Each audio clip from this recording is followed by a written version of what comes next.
ਇਹ मेरी भैन है, ਇਹ नाल बेटी बैठी है।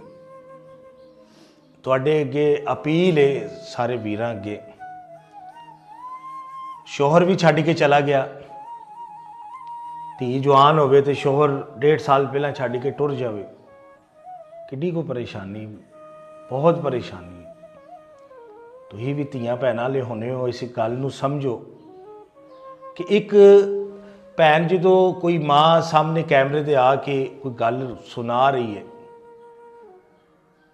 किसी दुख नाल किसी परेशानी नाल, तली च कोई पैसा नहीं कोल, प्यो दे सहारे ही प्यो फौत हो गया, दर बदर ये मेरी भैन जलील हो रही, कदी किधरे कदी किधरे। इस भैन की इतला सानू मिली कि इसकी बच्ची का निकाह है, असीं इहदे तक पहुँचे। अगर कोई शख्स कोई वीर इस भैन के सिर ते हथ रख सकता है अल्लाह की रज़ा से,